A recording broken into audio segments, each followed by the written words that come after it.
안녕하세요. 생각하는 밤안개입니다. 오늘 제가 리뷰할 책은 언어의 온도입니다. 사실 꽤나 오래전부터 베스트셀러였던 책이죠. 이제야 읽어보네요. 저는 원래 좀 뒷북치는 걸 좋아해요. 여담으로 세상의 모든 바지는 오로지 스키니진만 가능하던 시절에 처음으로 나온 슬랙스는 정말 충격 그 자체였습니다. 그런데 저는 그때 되게 이상하다고 생각했어요. 그래서 1년이 지나고 2년이 지나도 안 이뻐 보여서 안 입었습니다. 근데 지금은 어떻게요? 슬랙스 없인 못 살아요. 그동안 스키니진 맨날 맨날 어떻게 입고 살았는지 모를 정도로 슬랙스를 애용하고 있습니다. 제가 좀 이렇게 살짝 느린 편이에요. 무튼 그래서 이제야 접하게 된 언어의 온도입니다. 네, 언어의 온도. 사실은 책 제목이 다 한 것 같아요. 언어에도 온도가 있다. 이거 신박한 발상 아닌가요? 보통은 감정의 온도가 있다고들 많이 하잖아요. 사실 보면 감정을 표현하는 게 언어인데 이렇게 한 끗만 더 가면 될 걸. 근데 무엇이든 사실 이렇게 딱 한 끗 더 가는 게 쉽지 않죠. 언어에도 온도가 있다.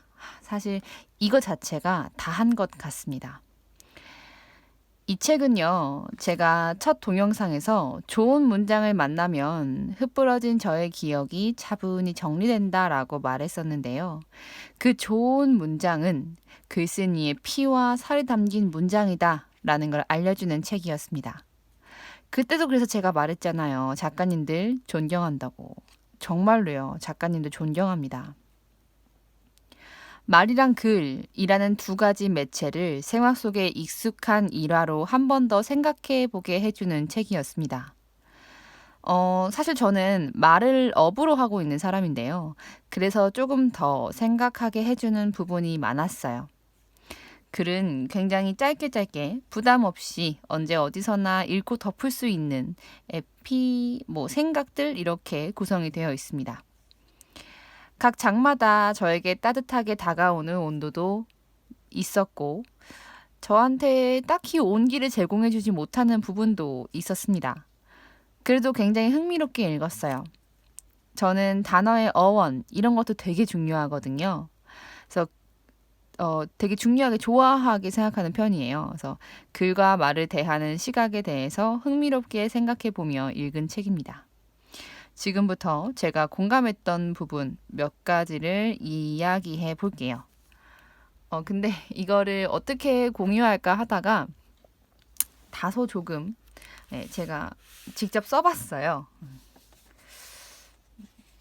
너무 좀 그런가 싶기도 한데 그냥 같이 편하게 보려고 갖고 왔으니까요. 이렇게요. 37페이지에 이런 내용이 있더라고요. 흔히 말하는 썸이라는 것은 좋아하는 감정이 있다는 확신과 의심 사이의 투쟁이야. 확신과 의심이 밀물과 썰무처럼 교차하는 법이지. 그러다 의심의 농도가 점차 옅어져 확신만 남으면 비로소 사랑이 시작되는 게 아닐까? 네. 여전히 당신을 염려하오 중에 나와 있는 글귀입니다. 그래서 요거를 정말 잘 표현한 문장이 대박을 쳤었잖아요. 내 거인 듯 내 거 아닌 내 거 같은 너. 확신과 의심의 줄다리기에서 확신이 이길 때 사랑이 시작된다는 거 이게 되게 정확한 정의 같았어요. 저는 요 문장도 참 좋더라고요. 그런데 그렇게 시작된 사랑의 끝도 책에서는 말해주고 있습니다. 43페이지 목적지 없이 떠나는 여행 중에 나와 있는 글귀인데요. 이 역시 사랑의 씁쓸한 단면이 아닐 수 없다. 처음에 너를 알고 싶어 시작되지만 결국 나를 알게 되는 것. 어쩌면 그게 사랑인지도 모른다. 라고 나와 있습니다. 사실 이것도 되게 오래 머물게 되는 문장이었어요. 의심과 확신의 싸움에서 힘들게 확신이 들고 시작해서 그 사람한테 계속 파고들었는데 어느 순간 다시 나에게 돌아온다는 것, 그리고 나에 대해서 알게 된다는 것, 그게 사랑의 끝이라는 게 참 와닿았습니다. 맞는 말인 것 같아요. 그래서 상대를 알다가 나를 알게 돼서 끝나는 것. 그래서 저는 한 발 더 나아가서 이별로 마음이 많이 아프더라도 그 순간에는 힘들지만 그것이 그 또한 내가 되리라 라고 생각하기에 피하지 말아야 한다고 생각합니다.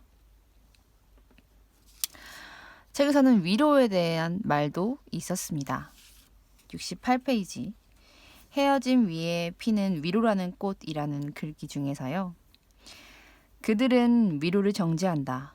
위로의 말에서 불순물을 걸어낸다고나 할까? 단어와 문장을 분쇄기에 넣은 뒤 바로와 숙성을 거친 다음 입 밖으로 조심스레 꺼내는 느낌이다. 라는 부분입니다. 정말로 위로만큼 함부로 말할 수 없는 게 없더라고요. 괜찮아, 힘내. 이런 말이 정말 내 진심을 전달할 수 있을까? 너를 위로하는 이 마음이, 너를 이렇게 생각해주는 사람이 있다는 이 마음이 참 전달되었으면 좋겠는데, 혹시나 상투적으로 다가갈까? 혹은 자기 일 아니라고 쉽게 말한다 라고 전달될까봐 정말 위로라는 건 저한테 할 때마다 어려운 언어인 것 같습니다. 참 조심스럽게 하게 되는 것 같아요. 그리고 마지막으로 프로와 아마추어의 어원을 설명한 부분도 참 좋더라고요. 그 부분은 조금 길어요. 그래서 말씀을 드릴게요. 프로는 프로페셔널의 준말로 그 어원적 뿌리는 선언하는 고백이란 뜻의 라틴어 프로페시오에서 발견할 수 있다. 남들 앞에서 난 전문가입니다 라고 공개적으로 선언할 수 있어야, 그리고 그에 따른 실력과 책임감을 겸비해야 비로소 자격이 있다는 것이다. 그냥 하던 그 프로라는 단어가 사실은 이렇게 좀 쉬운 의미가 아니라는 것. 그런 거는 이렇게 단어의 어원을 보면서 좀 문득문득 느낄 때가 많은 것 같습니다. 그리고 아마추어에 대해서도 얘기를 해줬어요. 이와 달리 아마추어는 라틴어 아마토르에서 유래했다. 애호가 좋아서 하는 사람 정도로 해석할 수 있는데 말 그대로 취미 삼아 소일거리로 일하는 사람을 뜻한다. 아마추어는 어떤 일이나 과정에서 재미와 즐거움 같은 요소가 사라지면 더는 하지 않는다. 아마추어의 입장에선 재미가 없으면 의미도 없기 때문이다. 그리고 나서 마지막으로 이렇게 정리를 해주더라고요. 프로가 되는 것보다 프로처럼 달려들지 아마추어처럼 즐길지를 구분하는 게 먼저가 아닐까 싶다. 프로가 되는 노력은 그 다음 단계에서 해도 된다. 이건 꽤 중요한 이야기다. 프로처럼 처리해야 하는 일을 아마추어처럼 하면 욕을 먹기 쉽고, 아마추어처럼 즐겨야 하는 일에 프로처럼 목숨을 걸다가는 정말 목숨을 잃을 정도로 심각한 상황에 내몰릴 수도 있으니 말이다. 이거는 언어의 온도에서 프로와 아마추어의 차이라는 글귀 중에서 있는 문장들이었습니다. 맞는 말인 것 같아요. 무작정 프로를 추구한다고 옳은 게 아니고 마치 복장에 TPO를 맞추는 것처럼 에너지를 쏟기 전에 한번 생각해 보는 게 중요하다라는 생각이 듭니다. 힘을 빼고 가도 되는 부분에 내가 너무 힘을 주고 있지는 않은지, 힘을 주어야 하는 부분에 또 너무 안일하게 대하고 있는 건 아닌지 한번 생각해 봐야 할 것 같습니다. 아시다시피 무작정 노력해! 노력만이 살 길이야! 라고 말하는 시대는 이제 좀 지나갔잖아요. 효율적인 인생을 살아야 하니까요. 그래서 오늘은 여기까지. 제가 느끼고 좋았던 부분을 같이 공유했고요. 제가 그래서 요거를 쓰면서 느꼈는데 제가 다음 달에 캘리그라피를 배울 생각이에요. 그래서 그걸 배우게 되면 요런 글이 아니라 조금 더 차분하고 이쁘고 정제된 글로 쓸 수 있지 않을까 기대하면서 오늘은 여기까지. 감사합니다. 지금까지 생각하는 밤한개였습니다.